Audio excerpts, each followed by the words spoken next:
मित्रों, प्रसिद्ध अंग्रेजी लेखक जॉर्ज ऑरवेल ने कहा है कि झूठ और अफवाहें अक्सर उन लोगों के हथियार बन जाती हैं जो स्वार्थ से प्रेरित होते हैं। सामान्य तर्क शक्ति से भी समझें तो लॉकडाउन वाली अफवाह मुनाफाखोरों और बिचौलियों के स्वार्थ से प्रेरित है। हर अफवाह के पीछे बिचौलियों का ज्यादा से ज्यादा मुनाफा कमाने का स्वार्थ होता है। इसीलिए आज हमने तथ्यों की पड़ताल की, डीएनए शोधशाला में रिसर्च की, विशेषज्ञों से चर्चा की और आपके लिए सच तलाश कर लाए हैं। सबसे पहले और सबसे बड़ी बात जो हम पूरी जिम्मेदारी और शोध के बाद कह रहे हैं वो ये कि देश में लॉकडाउन नहीं लगने वाला है।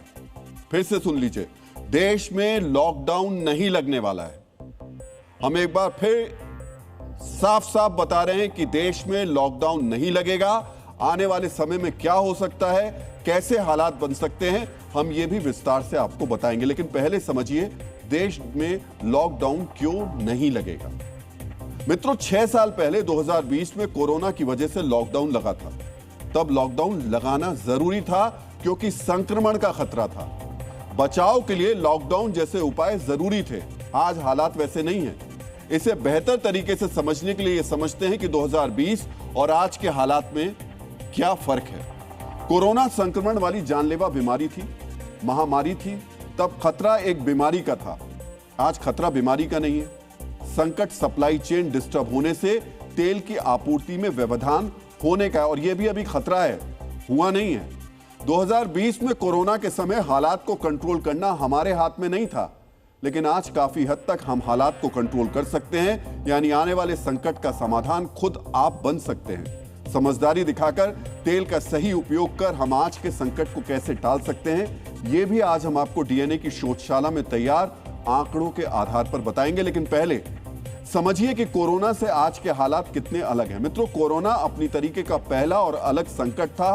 उसे समझने और उससे निपटने के लिए मैकेनिज्म तैयार करने में समय लगा, वैक्सीन बनाने में समय लगा। लेकिन अभी जो संकट है वो पहली बार नहीं आया।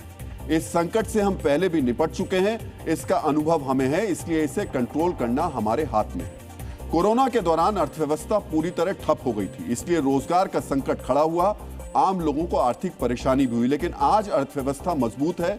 जीडीपी ग्रोथ रेट 6.5% से 7% तक रहने की उम्मीद है। ईरान संकट के कारण दुनिया के बड़े देशों की ग्रोथ रेट गिर रही है, तब भी हमारी ग्रोथ रेट बढ़ी है।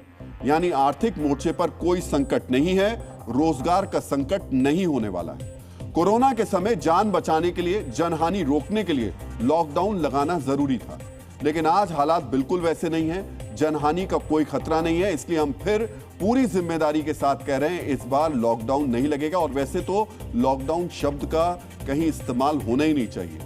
आज हम लॉकडाउन शब्द आपके बीच इसलिए लेकर आए हैं क्योंकि पिछले 48 घंटे से कुछ एजेंडा चलाने वाले लोग इस शब्द को आम आदमी के दिमाग में डालने में लगे हैं कि देखिए हालात ऐसे हो सकते हैं। पर मुझे लगता है कि अब आप इस चीज को समझ गए होंगे अच्छी तरीके से।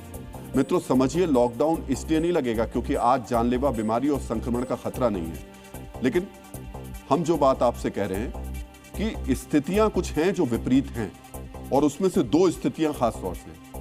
पहली है तेल की सप्लाई चेन में व्यवधान का संकट, दूसरा है मौजूदा वैश्विक हालात में विदेशी मुद्रा को बचाने की जो स्थिति है उसको बनाना। विदेशी मुद्रा बचाना इसलिए भी जरूरी है क्योंकि अगर हम सतर्क नहीं हुए तो तेल को लेकर परेशानी हो सकती है। आज ही केरलम में पेट्रोल पंपों पर तेल की बिक्री को लेकर नए नियम बनाए गए। केरलम में अब एक बार में एक व्यक्ति को अधिकतम 5,000 रुपए तक का पेट्रोल ही मिलेगा। एक ग्राहक को अधिकतम 200 लीटर डीजल ही दिया जाएगा। केरलम में करीब 2,500 पेट्रोल पंप हैं। गर्मी बढ़ने के कारण तेल की डिमांड बढ़ी है, लेकिन जैसा कि हमने बताया ईरान वॉर के कारण सप्लाई चेन में बाधा है। सबको तेल मिले इसलिए केरल सरकार ने नई पाबंदियां लगाई। ठीक है मित्रों, सरल शब्दों में अब समझिए, आप हम सभी घर में कैद नहीं होंगे, नौकरियां नहीं जाएंगी, कमाई कम नहीं होगी, सैलरी का संकट भी नहीं होगा, बेरोजगारी भी नहीं बढ़ेगी। हां, एक संकट हो सकता है, वो है महंगाई का संकट। ईरान युद्ध अगर लंबा चला तो महंगाई बढ़ सकती है क्योंकि वॉर के कारण कच्चा तेल महंगा हुआ है। हम सभी जानते हैं कि हमारे पास कोई तेल का कुआं नहीं है। भारत अपनी जरूरत का 85% से ज्यादा तेल आयात करता है। कच्चे तेल की महंगाई हम सभी पर आने वाले समय में असर डाल सकती है, लेकिन महंगाई वाले मोर्चे पर भी हालात फिलहाल कंट्रोल में है, नियंत्रण में है। मित्रों, अप्रैल 2026 में महंगाई दर 3.48% रही। यह आंकड़ा इसी महीने आया है। संकट से भरे वैश्विक हालात में यह आंकड़ा राहत देने वाला है, क्योंकि रिजर्व बैंक ऑफ इंडिया ने महंगाई दर को 4% से कम रखने का लक्ष्य रखा है।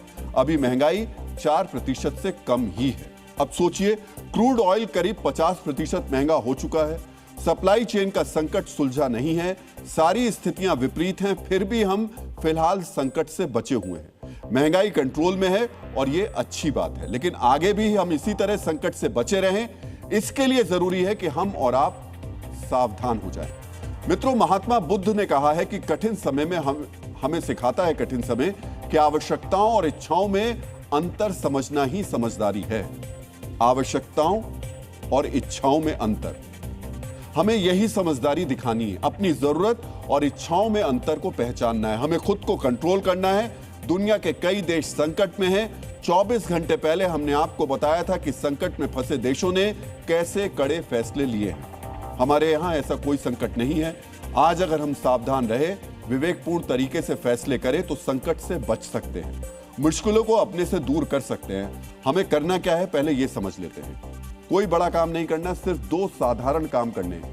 पहला यह कि तेल की सोच समझकर उसका उचित उपयोग करना है, क्योंकि अगर हम तेल का दुरुपयोग करेंगे तो संकट में फंसेंगे। दूसरा यह करना है कि हमें विदेशी मुद्रा बचानी है, क्योंकि वैश्विक संकट में खतरे से बचाव के लिए विदेशी मुद्रा ही सबसे असरदार कवच है। ये 2 उपाय ऐसे नहीं है कि जिसके लिए हमें बहुत भारी मेहनत करनी होगी या कुछ कठिन उपाय करने होंगे। बिल्कुल नहीं करना है। छोटी छोटी पहल करनी होगी। अपनी कुछ आदतों को बदलना होगा। हम विस्तार से बताएंगे कि संकट से बचने के लिए हमें क्या करना होगा,